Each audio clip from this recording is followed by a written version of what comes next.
दोस्तों, famous encounter specialist Sachin Vaze Antilia विस्फोटक बरामदगी केस में गिरफ्तार हो चुके हैं। दरअसल होता क्या है कि देश के सबसे अमीर आदमी मुकेश अंबानी के घर इंटीलिया के पास विस्फोटक भरी एक गाड़ी मिलती है। साथ ही गाड़ी में मुकेश अंबानी को धमकी भरा एक खत भी मिलता है। देश के सबसे अमीर आदमी को धमकी मिलने पर सारे पुलिस अधिकारी और एनआईए जैसे एजेंसी सख्ते में आ जाती है। जांच शुरू होती है और जांच की जिम्मेदारी मिलती है कई हाई प्रोफाइल केस हैंडल करने वाले इनकाउंटर स्पेशलिस्ट के नाम से मशहूर और काबिल अधिकारी सचिन वाझे को। 80-90 के दशक में इन्होंने दाऊद और छोटा राजन के गैंग का इनकाउंटर करके अंडरवर्ल्ड की कमर तोड़ दी थी।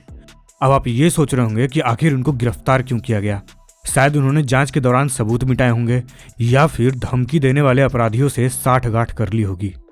लेकिन नहीं, इनको इसलिए गिरफ्तार किया गया है क्योंकि इन्होंने ही खुद ये काम किया है और गाड़ी में जो विस्फोटक रखा मिला था वो इनके द्वारा ही रखा गया है।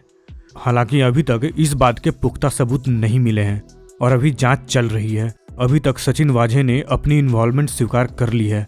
अब आगे देखते हैं कि आखिर होता क्या है। आखिर ये सब चीज जांच के बाद ही पता चलेगी। लेकिन आज के इस वीडियो में हम आपको बताएंगे देश के टॉप इनकाउंटर स्पेशलिस्ट जिनके नाम से अंडरवर्ल्ड के लोग तक खौफ खाते हैं।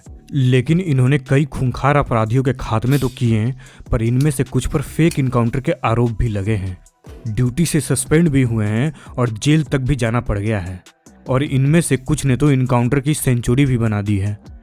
वीडियो में इन इनकाउंटर स्पेशलिस्ट से जुड़ी कंट्रोवर्सी और फेक इनकाउंटर के बारे में भी बताया जाएगा।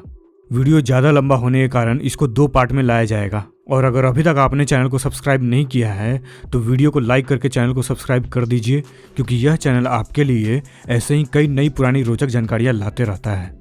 शुरुआत करते हैं सचिन वाझे से ही। 1990 में मुंबई पुलिस फोर्स में एंट्री लेने वाले सचिन वाझे ने 63 से ज़्यादा इनकाउंटर्स को अंजाम दिया है। हाईटेक ऑफिसर के रूप में फेमस वाझे सर्विलांस के एक्सपर्ट माने जाते हैं। मुंबई में 1980-90 के दशक में जब अंडरवर्ल्ड का आतंक दिन ब दिन बढ़ता जा रहा था, तब पुलिस ने अपने कुछ अफसरों को छोटा राजन, दाऊद और अन्य बदमाशों की गैंग को खत्म करने की जिम्मेवारी सौंपी। पुलिस ने गैंगस्टर के खिलाफ सीधे शूट एट साइट का ऑर्डर दिया, जिसके बाद मुंबई में शुरू हो गया इनकाउंटर्स का नया सिलसिला। अंडरवर्ल्ड का आतंक खत्म करने के लिए मुंबई पुलिस ने छोटा राजन और दाऊद की गैंग के लगभग 450 से भी अधिक गैंगस्टर का इनकाउंटर किया। इसमें सचिन वाझे के अकेले 63 इनकाउंटर भी शामिल हैं। मुन्ना नेपाली जैसे कुख्यात गैंगस्टर को ठिकाने लगाने के बाद शोहरत की बुलंदियों पे पहुंच चुके सचिन वाझे पॉलिटिक्स से लेकर मीडिया तक पॉपुलर हो चुके थे। 6 साल पहले इनसे इंस्पायर्ड एक मराठी मूवी भी आई थी। इस मूवी का नाम रेगे था। लेकिन लगातार पॉपुलर होते जा रहे वाझे की लाइफ एक केस ने पूरी तरह से बदल कर रख दी। यह केस था ख्वाजा यूनिस की कस्टडी में हुई मौत का मामला। 2 दिसंबर 2002 को घाटकोपर रेलवे स्टेशन पे एक ब्लास्ट हुआ। इसमें 2 लोगों की मौत हुई और 50 से ज्यादा लोग घायल हो गए।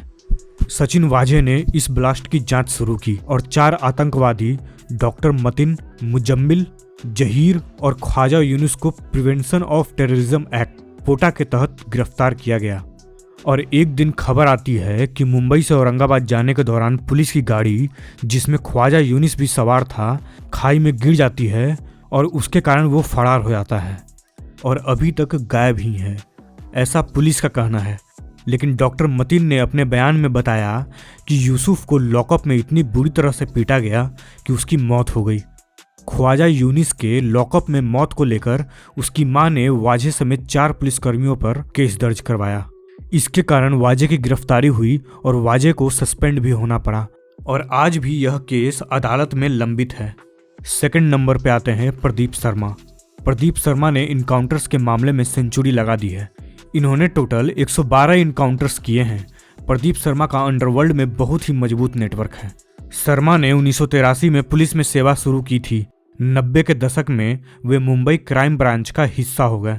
ये वो टीम थी जिसे मुंबई में अंडरवर्ल्ड को खत्म करने के लिए कुछ भी करने की पूरी छूट दी गई थी। लेकिन इनके साथ कंट्रोवर्सी ये है कि शर्मा पर छोटा राजन के गुर्गे गैंगस्टर लखन भैया का फर्जी इनकाउंटर करने का आरोप लगा था। इस मामले में इनको कोर्ट से क्लीन चिट मिल गई। इसके अलावा इन पर मुंबई के बिल्डर जनार्दन भांगे से पैसे लेकर छोटा राजन को खत्म करने का आरोप भी लगा है। हालांकि इस मामले में भी उन्हें क्लीन चिट मिल चुकी है। शर्मा पर यह आरोप लगने के बाद उन्हें सस्पेंड कर दिया गया था। तीसरे नंबर पे आते हैं दया नायक। दया नायक से इंस्पायर्ड बॉलीवुड में एक फेमस मूवी अब तक 56 बनी हुई है। इसमें नाना पाटेकर ने अहम रोल अदा किया हुआ है। दया नायक इनकाउंटर्स की सेंचुरी लगाने से मात्र 17 इनकाउंटर्स दूर हैं। इन्होंने टोटल 83 इनकाउंटर्स किए हैं और अभी भी एंटी टेरर स्क्वाड टीम का हिस्सा बने हुए हैं, तो उम्मीद है कि इनकी सेंचुरी भी पूरी हो जाएगी। मुंबई पुलिस के एनकाउंटर स्पेशलिस्ट दया नायक 1995 बैच के पुलिस अफसर हैं। प्रदीप शर्मा की तरह दया नायक ने भी मुंबई से अंडरवर्ल्ड का खात्मा करने में अहम रोल निभाया है। पुलिस फोर्स से जुड़ने से पहले दया होटल में बर्तन धोने का काम करते थे। 2012 में उन्हें डिपार्टमेंट के लोकल आर्म्स विंग में पोस्टिंग मिली थी।